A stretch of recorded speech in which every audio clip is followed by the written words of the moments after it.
Oke, assalamualaikum warahmatullahi wabarakatuh. Terima kasih sudah mampir ke channel ini, channel yang membahas tentang perhimpunan. Oke, kali ini teman-teman saya ingin berbagi cara bagaimana sih cara mengecek kesehatan dari smartphone yang ingin teman-teman beli, atau pokoknya mengecek kesehatan smartphone Anda ya, atau yang pengen beli smartphone dalam posisi second. Itu kan tentu sangat penting sekali itu mengecek keadaan dari baterai si smartphone yang ingin teman-teman beli ya. Oke, konten ini memang konten yang diangkat dari request teman-teman karena memang banyak sekali pertanyaan terkait bagaimana sih mengecek baterai yang sebenarnya itu yang paling efektif itu bagaimana, dan takut ketipu lah terkait baterai, apalagi beli smartphone itu dalam posisi second kan ya. Kita tidak tahu keadaan smartphone tersebut di sebelumnya atau sebelum pemakaian kita kan gitu kan. Oke, mungkin kita langsung masuk ke poin intinya. Namun sebelum video selanjutnya saya kembali mengingatkan untuk teman-teman subscribe dulu channel ini agar teman-teman dipenuhi oleh informasi-informasi yang sangat-sangat informatif. Oke, terima kasih atas perhatiannya. Sekarang putar dulu intronya, check it out.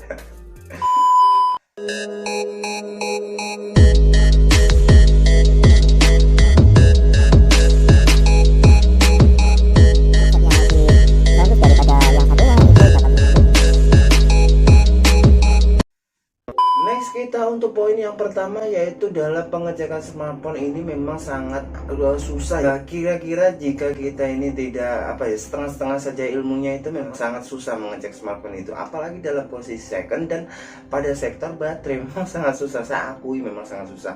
Ketika kita dalam sektor lain seperti fisik, software mungkin kita tuntas, namun beda halnya dengan baterai teman-teman.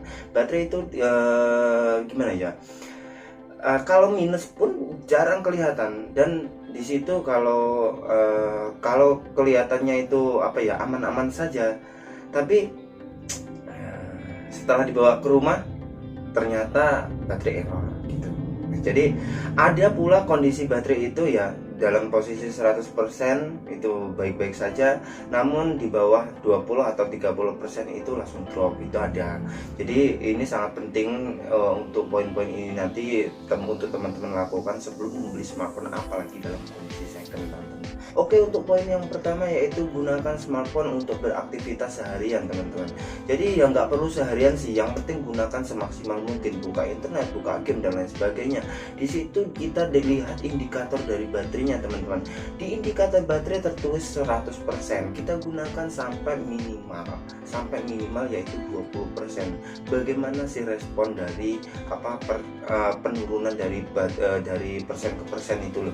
Jadi jika penurunannya itu wajar-wajar saja, contoh nih dari 99% ke 98, 97, jadi itu kan wajar ya. Atau ada yang error itu kan seperti ini, dari 99% tiba-tiba 95, naik lagi 96, atau langsung turun lagi down 92, itu nggak wajar teman-teman. Jadi itu yang perlu teman-teman ketahui. Oke, dalam pengecekan baterai yang poin awal ini kita ukur juga yaitu mAh baterainya ya teman-teman, atau kapasitas baterai. Jadi baterai itu berapa mAh? Contoh 4000 mAh berarti mampu sekitar 2,5 jam atau sampai 3 jam itu pemakaian normal. Atau kalau pemakaian game itu 1,5 jam atau 1 jam, itu kan tergantung gamenya game apa juga ya teman-teman. Kita memang sangat susah untuk pengecekan baterai ini. Jadi yang diharapkan dari poin pertama itu kita lihat indikator penurunan dari baterai tersebut ya teman-teman. Jadi apakah penurunannya itu wajar-wajar saja atau tidak wajar, itu masih bisa dipertanyakan ketika kita pengecekan tersebut teman-teman. Oke, next ke yang kedua yaitu diisi ulang teman-teman. Jadi untuk poin yang kedua ini kita isi ulang baterainya. Ketika sudah turun sampai kira-kira sudah sepuasnya 20% nih contoh, kita langsung isi saja ya teman-teman. Jadi dalam pengisian ini pun kita lihat juga indikator baterai teman-teman. Jadi apakah indikator baterai ini menunjukkan pengisian yang normal-normal saja. Jadi ketika 20% naik ke 21, 22, 23, 24, jadi seperti itu kan ya. Jangan sudah 24 tiba-tiba 26, 28, 30 bahkan 40. Itu nggak normal. Jadi pentingnya pengisian baterai ini ya juga dalam pengecasan ini ya, ini melihat apakah memang baterai ini dalam kondisi normal atau tidaknya ya teman-teman.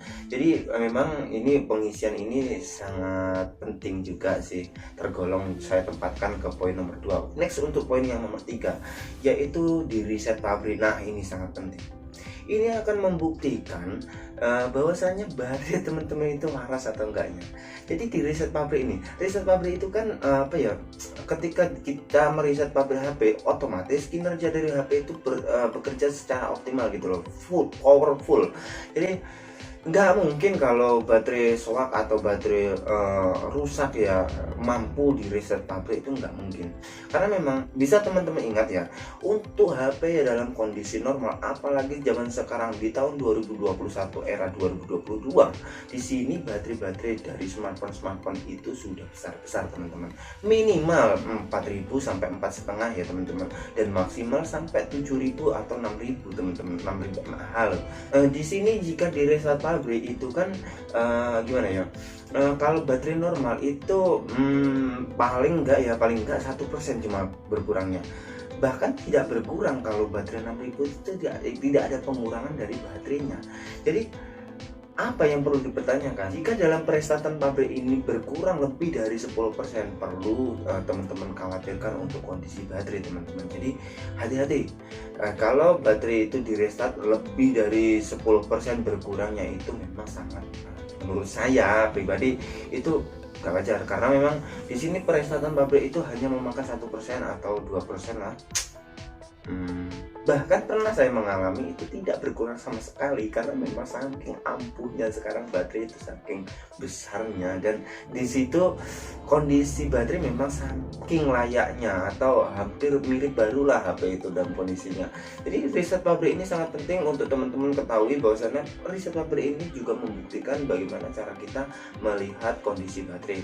Jadi jangan sampai banyak-banyak itu berkurangnya. Kalau berkurang sampai 10% ke lebih, itu bisa juga teman-teman cancel gitu ya. Oke, next untuk poin yang keempat. Di sini untuk poin yang keempat adalah pengecekan kondisi baterai untuk kesehatan baterai. Di sini teman-teman pasang saja aplikasi yaitu yang bernama AIDA 64 teman-teman. Jadi aplikasi AIDA ini dapat mengecek dalam kondisi baterai ya teman-teman. Di sini lengkap teman-teman. Ada fitur-fitur di di aplikasi AIDA ini ya teman-teman. Jadi di sini ada fitur-fiturnya, termasuk dalam kondisi baterainya itu ada ya teman-teman. Jadi kalau baterainya itu 65%, ya di aplikasi AIDA pun juga tertulis seperti itu. Nah, ini tidak ada endorse untuk aplikasi AIDA ya. Namun di sini saya merekomendasikan untuk teman-teman mendownload aplikasi AIDA 64 ini ya teman-teman. Karena memang salah satu aplikasi yang dapat mengecek baterai smartphone teman-teman. Karena memang saya sering menggunakan ini. Jika ini pun masih ragu dalam kondisi baterai ya teman-teman dapat mengecek dengan poin yang kelima teman-teman. Di sini ada buka casing HP kalian. Memang susah sih untuk membuka casing smartphone ya teman-teman, apalagi zaman sekarang itu smartphone yaitu baterai tanam, bukan baterai yang bisa dilepas casingnya itu kan.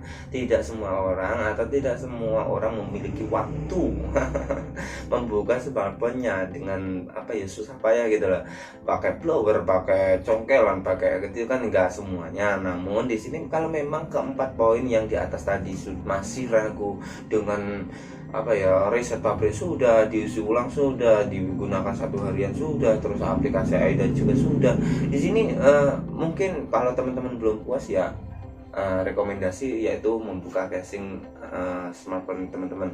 Apakah matang ataukah apakah hamil atau tidak, itu kan dapat dilihat ketika dibuka ya casingnya. Sebenarnya sih hamil atau tidaknya itu dapat diraba saja sih kalau memang sudah paham sekali dengan smartphone. Namun untuk teman-teman, untuk sebagian teman-teman yang masih belum paham atau masih belum puas dengan keempat cara tersebut, ya dapat terapkan cara kelima yaitu membuka casingnya. Sebenarnya sebenarnya untuk keempat cara tersebut sudah sangat-sangat rekomendasi untuk teman-teman dalam mengetahui bagaimana cara pengecasan atau bagaimana cara mengecek kesehatan dari baterai teman-teman ya teman-teman. Oke, ini khususnya Android ya. Jadi mungkin cukup sekian, semoga bermanfaat. Terima kasih atas kunjungan dan supportnya. Silakan like, share, and comment teman-teman. Dan bagikan ke teman-teman Anda agar teman-teman itu memang mengetahui cara tersebut. Ya, saya pamit undur diri. Saya Ridho. Wassalamualaikum warahmatullahi wabarakatuh. See you and goodbye.